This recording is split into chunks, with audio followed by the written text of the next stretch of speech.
And we're back. This is Hook and Ladder. We are week 12. All right. Well, we got Oregon versus Wisconsin was the night game out west yesterday, and Wisconsin gave Oregon all they could stand, 16 to 17 was the final score. Oregon remains undefeated, but what can you say? Yeah, just a boring game, lackluster performance. I don't want to say lackluster performance.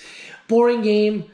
Wisconsin, fought. You got to give Wisconsin credit. They fired their offensive coordinator today. They're a 5-5 team. Not very good. I kind of think Fickell. I mean, when you're a coach at that level, you think you can succeed and win in every school. I think that maybe he should have thought or maybe waited for a different opportunity. Yeah. I mean, they're in the Big Ten. But Wisconsin historically is a good football program. Bielema had them rolling. I mean, they've always kind of just been solid. Every now and again they've got a really good year, but they've always been solid, and they've just been really bad the last few years. Mm-hmm. But Oregon, early in the season, they looked a lot like this, kind of just plodded their way through and won on the talent. Yeah. But we're late in the season. Some of these teams, beat up and things. It's hard to win each week. Right. Teams obviously are going to give you try to. They're not going to just let you beat them. Mm-hmm. Ohio State knocked off Northwestern 31-7. They're playing in Wrigley Field of all places. Yeah, I watched a little bit of this game. I had to laugh.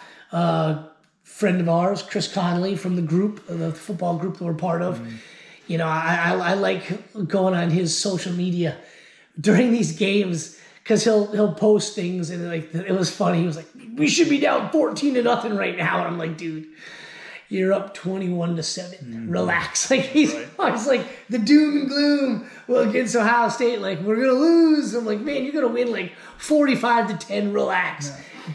But yeah, Ohio State started a little slow, kicked it in gear in the second quarter, and just kind of never looked back from there. Yeah. Ohio State just does what Ohio State does. Yeah. I mean, everyone talks about Jeremiah Smith, Carnell Tate. Had a nice scoring catch. Mm-hmm. And some of these other guys are kind of coming into their own. We've discussed before. Quinshon Judkins, in my opinion, is the better of the backs. Or I wouldn't say the better of the backs. He's performing better of the two, in my opinion. I'm sure some Ohio State fans might disagree. That's just what I've watched when I've watched Ohio State. I think he's playing a little bit better. They're just rolling. They got the one loss. They're probably going to play again in the Big Ten championship game. And they'll avenge that loss, most likely, in my opinion. Yeah. But they just keep rolling. Yeah. I don't think they're really going to come. I don't want to dog on the Big Ten like I do every freaking time we do this. Well, they got undefeated in Indiana this weekend. They do. But, come on. Strength of schedule is not that great. It's not. All these teams, Penn State, we'll talk about next. Don't get me started on them. Most of those teams will have one decent game during the year, and then they'll play the good teams that make the playoffs. That's right. Texas knocked off Arkansas 20-10. Arkansas put up a fight. They did. I watched this game. And Texas didn't play bad. Yeah. Arkansas gave them all they could handle. They were running the football. They were passing the ball well. Mm-hmm. Ugly game. I think both teams just trading punches, but not the scoring kind of punches. Mm-hmm. Trading defensive stop punches. Arkansas had a chance to tie this late, and it was a guy fumbled, and then Texas basically just sealed the deal. But good game. Sam Pittman's got his team fighting, much like Billy Napier at Florida. They're fighting. They're 5-5, 3-4 in the SEC. 2 more games to become bowl eligible. Right. Sam Pittman's got them in the right frame. They're not. Record's not awesome, but they're fighting. They're battling to the end, and that's what you want to see. You can't just give up. If they give up, they fire a guy. That's fine. These guys aren't giving up. No, that's good. I like that. Yeah. Penn State knocked off Purdue 49-10. Penn State doing what Penn State does, beating up on lesser opponents. Yeah, Penn State. I don't get started on the fact that they're number 4. Yeah. The whole college football playoff ranking that came out last week is ridiculous. I kind of get why the committee had to do what it did. I don't agree. I think the teams you play matter. Yes. But it's not your fault if your schedule is garbage. Your schedule is what it is. If the team is on there like Indiana, who thought Indiana was going to be good this year? So people looked at Indiana on their schedule and chalked it up as a win. Mm-hmm. I'm sure Michigan did. It bit him in the ass, right? That's right. Indiana's good. So it's not your fault. But I'm kind of getting sick and tired of these Big Ten teams. This is a year in and year out thing. They played 1, maybe 2 decent games a year, difficult matchups. Mm-hmm. the network's got to hype up that Penn State-Ohio State game every single year. And everybody outside of Happy Valley knows exactly what's going to happen in that game. That's right. But Penn State did what they had to do against a team like Purdue, who's 1-9. That's right. Well, Kansas came up and bit the BYU Cougars in the tail end, and they are no longer undefeated. No longer undefeated. And 17-13 victory by Kansas. Yep, no longer undefeated. Big 12. We'll get one team in. Yeah, and that'll be the winner, in my opinion. It'll be BYU versus Colorado, most likely. Or Arizona State, depending on how things shake out. Yeah. So they could still get in. Really, really hurt their chances, though. The strength of schedule is not great. And them being undefeated was kind of like the thing. The only thing that kept them in. I mean, honestly, they were pretty low, in my opinion, even at undefeated, so we'll see what happens. That's right. But they had a loss coming for a few weeks. They weren't playing great. Yeah, when you scuffle or struggling, sooner or later somebody's going to bite you. Well, it looks like Georgia got right against Tennessee, 31-17. After a slow start, Tennessee jumped out to a big 10-point lead. Carson Beck kind of stepped up and was the leader of the team. Yeah, I mean, he played really, really well. No turnovers, threw for 2 touchdowns, 347 yards and 2 touchdowns, ran another touchdown in. And early in the game, like you said, Tennessee went out to 10-0 lead. But the first play of the game, they go deep, and the guy hits him right in the stomach. He catches it and then just drops it. Long pass play, getting real aggressive. Bobo was right out the gate. The next possession, they're wide out Dom Lovett, sure-handed Dom Lovett in the slot, drops a wide receiver screen play. So at the beginning of the game, I think like through the first 2 to 3 drives, he was like 3 of 9 or 3 of 10. Wasn't looking good. And finally, they're like, all right, let's attack the middle of the field. And they just started moving the football. I mean, if you look at those scoring drives, they were 7 to 10 plays each, 84, 85 yards each. I mean, they put on the Mongolian death march whenever they tried to score, whenever they scored a touchdown. Yeah. And the defense played well. I thought Tennessee played well. It's a 14-point victory, right? Yeah. But this was a tough SEC matchup. Tennessee had Samson went over 100. They ran the ball very well against Georgia. It was 17 all going into the second half. Yeah, exactly. Georgia takes a 14-10 lead. Tennessee comes right back down, scores a touchdown to make it 17-14. Georgia, with under 2 minutes, marches all the way down the field, kicks a tying field goal. So, I mean, it was a slugfest. Yeah. And I thought Georgia's defensive line played well against the run. There were some really nice concepts that they were running with just a stacked line. They'd run one direction, kind of catch Georgia filling in gaps where they weren't running. But as they held Nico. Who didn't make any mistakes. He didn't make any mistakes. I think they threw 1, maybe 2 passes over 15 yards. They couldn't push the ball downfield. Yeah, but I guess the point I'm trying to make is when you run for over 100 yards in the SEC, usually you're the winner. But Georgia's defense, second half, shut them out. Yeah. Georgia didn't really get the football a ton in the second half, but made the most of their opportunities by scoring touchdowns. They had a few possessions. I thought they were going to have something going and there would be a costly penalty and they would have to punt. But that last drive, it was just sustained. It was. I mean, I think it was like 7.5 minutes getting down there under a minute. It ended up being, and Georgia played well. Yeah. This was the Carson Beck everybody's been waiting on. If he was playing like this all season, some people forgot that last year. This is how he played last year, so you knew he could do it. And you get the feeling that maybe the past couple of weeks he's been trying to do too much. Possibly. I mean, so many theories of why he's played like crap all year, trying to do too much, live up to the hype. He was a potential number 1 pick in the draft. But, they got right. They got right at the right time. Right. This was a must-win game. You lose, and you're not in the playoffs. And every game going forward is a must-win Yes, game. You win, you're in the playoffs. So basically, they've got an easy one this week, a cupcake, and then they play Tech, who's not a good pushover at all. No, they've handled it. They knocked off Miami from the undefeated. So moving right along, Notre Dame knocked off Virginia 35-14. I watched some of this in the first half. I don't like the NBC announcers, but man, Notre Dame's kind of fun to watch. Yeah, they're not a bad football team. They're getting better. Still, I gotta laugh. They lost to NIU. They've been getting a lot of crap this week on social media too. There's a lot of people calling for them to join a conference because their strength of schedule is not great. They did lose to NIU, and it's kind of like the whole playoff thing with the conference championships. Like, I don't even know why you want to bother. I mean, it's almost like a detriment of having to play in that game. Well, see, they've expanded these conferences to a point where it's almost where you've got a lot of people and a lot of teams, and depending on how things shake out, you could be a Georgia, a Florida, where you've got 5 or 6 really good teams on your slate of games. You're going to lose some of these games. And even the bad teams like Mississippi State and Auburn, they're not pushovers. They're not pushovers. They're the 2 worst teams in the conference. You look at the standings. I mean, LSU lost yesterday. We'll talk about them, I'm sure, in a little bit. That was a really good game. But they lost to Florida, who's playing great football right now. Yeah. Well, they were a 2-loss team. Yeah. You know, or they're a 3-loss team, all total 2 losses in the conference. Now they got 4 losses. They're still capable of beating a lot of other teams in the country. There's a lot of parity in the SEC when it comes to just raw talent. Yeah. And like South Carolina, we'll probably talk about here in just a second. They're playing some of the best ball in the SEC. Yes, they are. That's a team I'm glad is not on our schedule. Absolutely. They are always just that one team. Yeah. I mean, but, you know, we talked about the Big Ten and how bad it is. You got Penn State and you got Indiana ranked high, undefeated Indiana. You know, they play Ohio State. But, you know, I think everybody would agree the 2 best teams in the Big Ten are Ohio State and Oregon.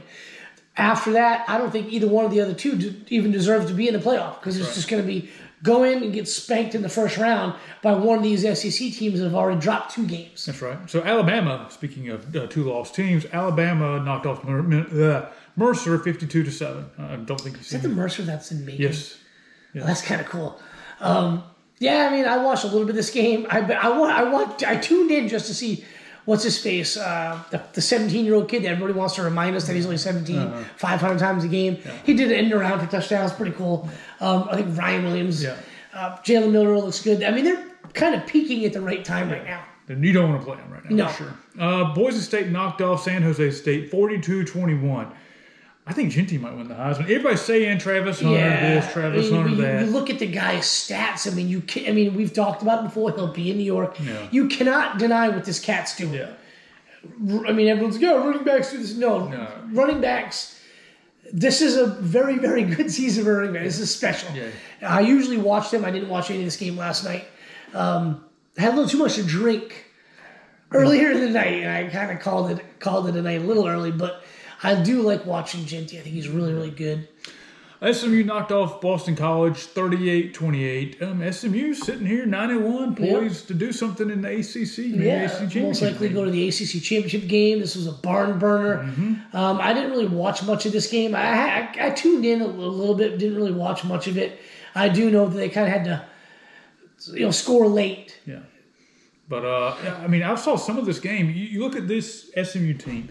They kind of like the old Oregon teams from the early 2000s, where they didn't have any big guys, but they had those little fast little guys who run the slants, and just quick, maybe 3 stars. They got coached up really good. Yeah, and then SMU, they're in Texas. That's where Oregon got all their guys. They got these slot receivers from Texas who weren't super big, but they were fast as crap. Get you a pretty good quarterback in the portal. Yeah, and a lot of these kids, they were like, they were like, not really recruited by some of the bigger schools, but here comes Oregon calling you hit the nail on the head, dude. SMU's getting these same kind of kids and doing the same stuff. That's right. So good for them. And Rhett Lashley, the head coach, kind of interested to see how Auburn fans feel about this because, Rhett Lashley was an Auburn OC for a long time, wasn't like super good, and they get Hugh Freeze, and he kind of sucks.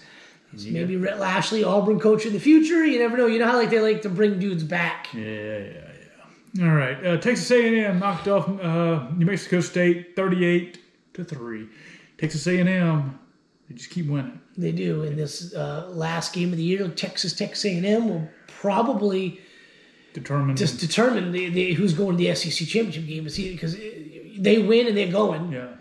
Because they'll have one loss in conference to South Carolina. That's right.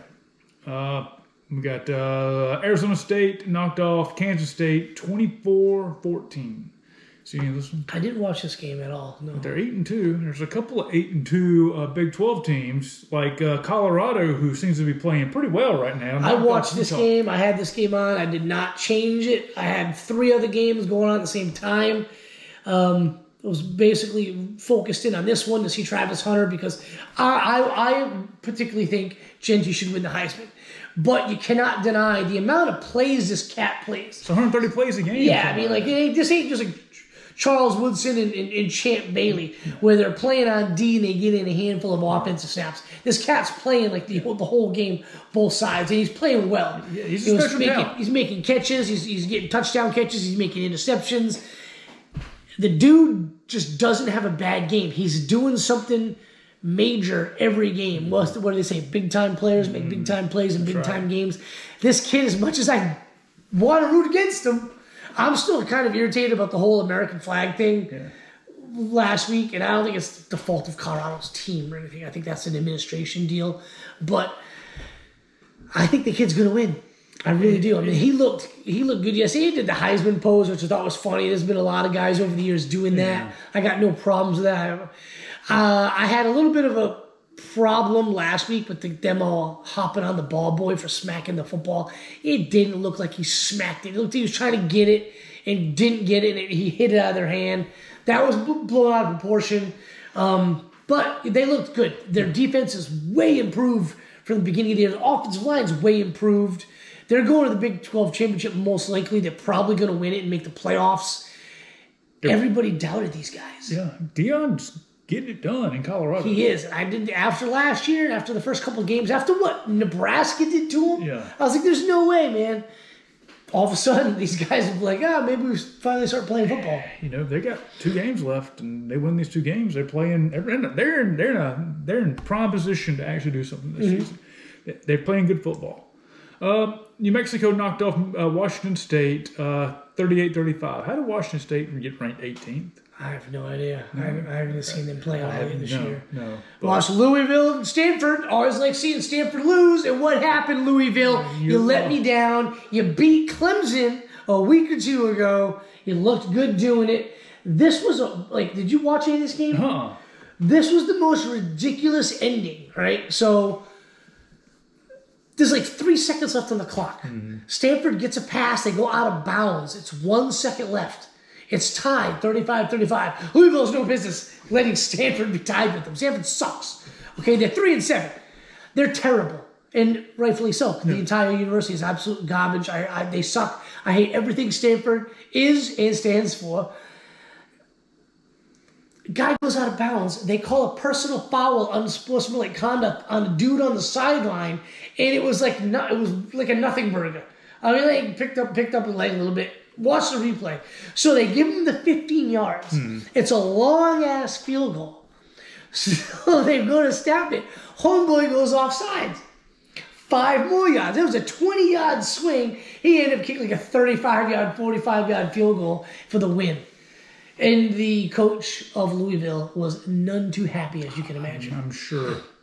Speaking of chaos, Clemson knocks off Pittsburgh in the late second heroics and by Cade Klubnik, 50-yard run there at the end of the game. Yes, I watched this entire game as well.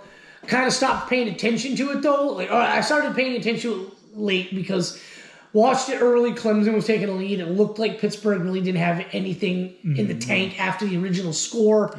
Kind of it was still on. I had those 3 games going on in the afternoon. Didn't really didn't pay attention. Next thing you know, Pittsburgh's up. And then I started watching. I ended up watching the entire 4th quarter. Saw Klubnik's touchdown run. Was kind of irritated. Saw Pittsburgh come back and had a chance. Didn't really make the throws the guy needed to make into the end zone.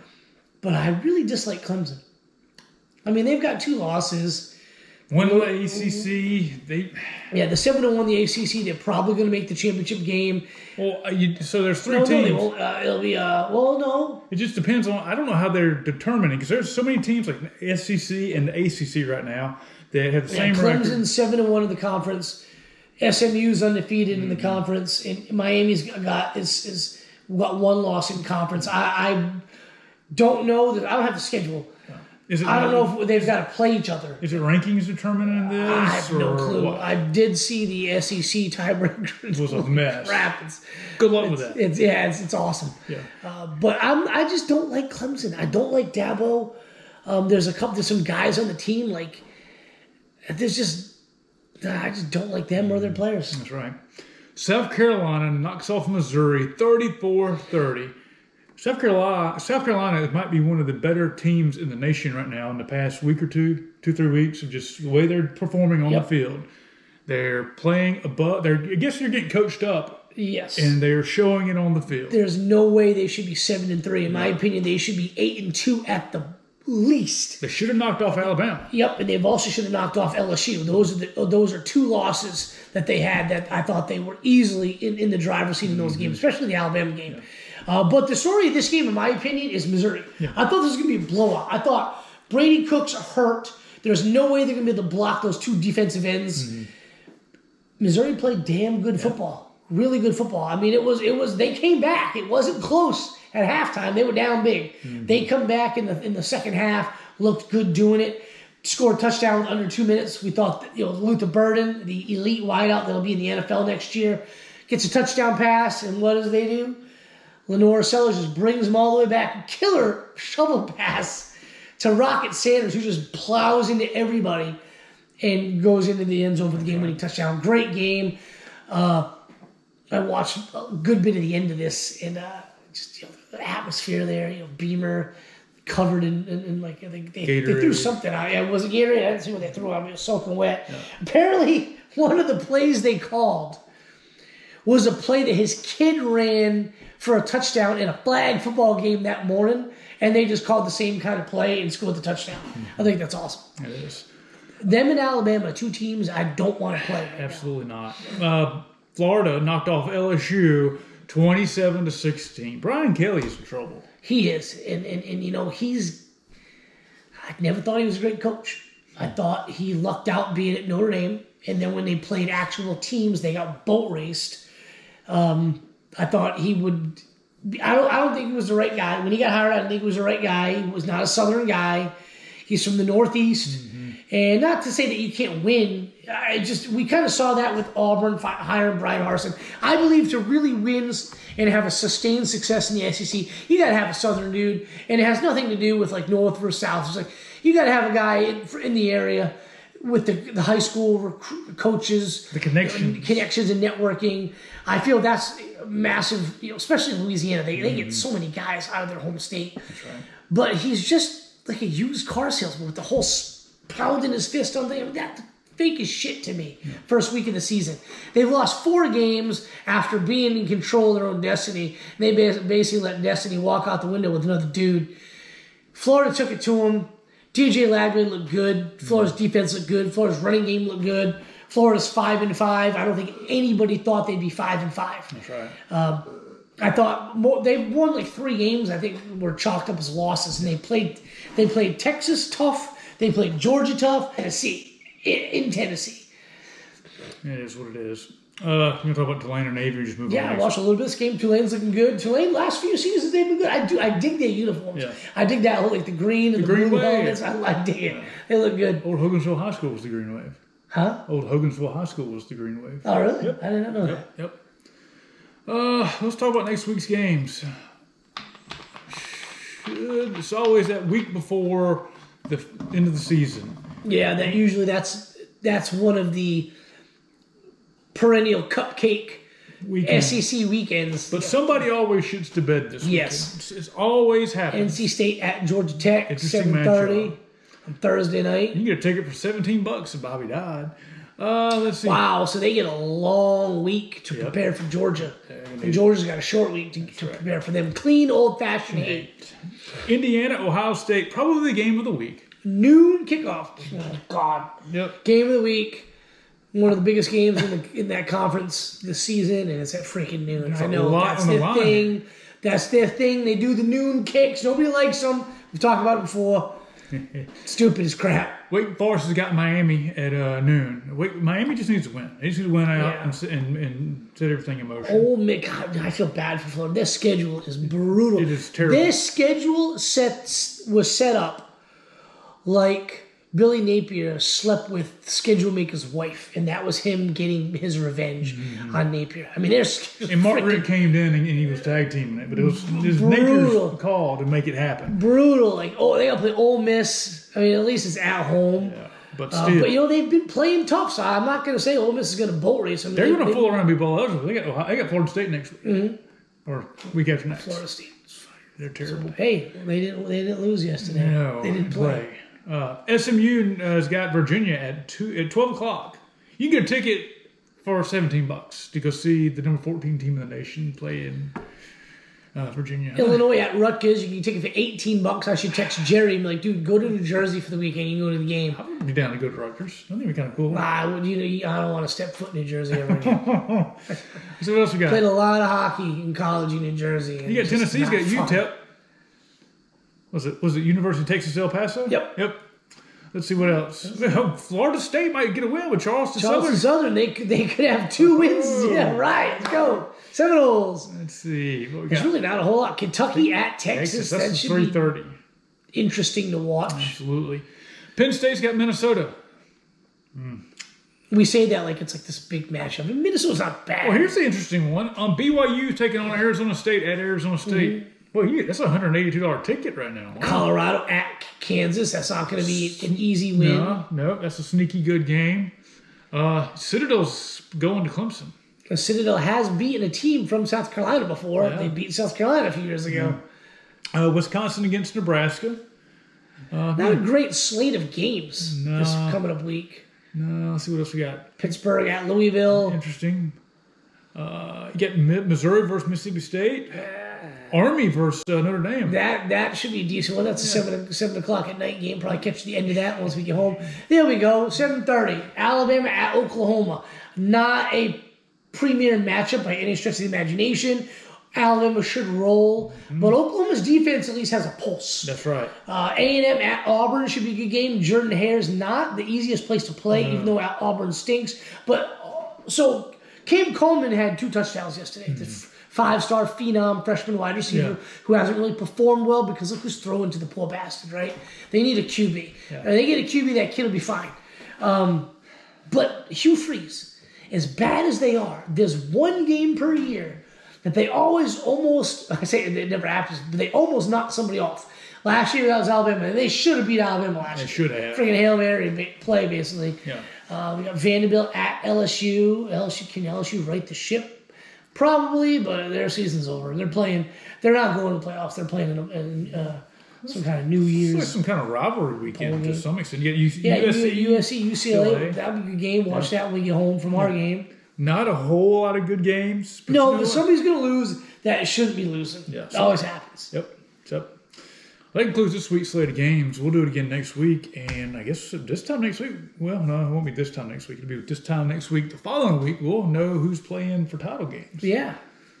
And one of those deals, especially in the SEC, you don't even want to do it. No. You don't even want to do it. It's some of these teams are going to get first-round home games, and they're going to get an extra week of rest to prepare. That's right. And if you're Georgia, you kind of need that because they lost Dylan Bell last week. Yeah, and he's out for at least 2, 3 or 4 weeks. Yeah, so you basically going to miss him this week, then you miss him against the last week of the season against Georgia Tech, and then you're off the championship weekend, and then that's 4 weeks. Assuming everything sorts itself out. True. You got to do what you need to do, and somebody's going to lose. If Texas loses to A&M, I mean, how does that just throws the whole thing in chaos, doesn't it? As of right now, the odds-on matchup is Texas versus Alabama, which, again, Alabama's got 2 losses. One of their losses to an unranked team. Mm-hmm.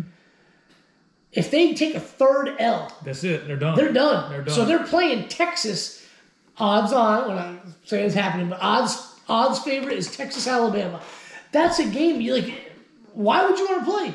No. Tennessee's got 2 losses. They go to the championship game. Georgia 2 losses. They go to the championship game. Got to play Texas. There's no benefit to it. And you got Ole Miss just sitting around, probably maybe the best of all those teams right now, playing better than all those teams.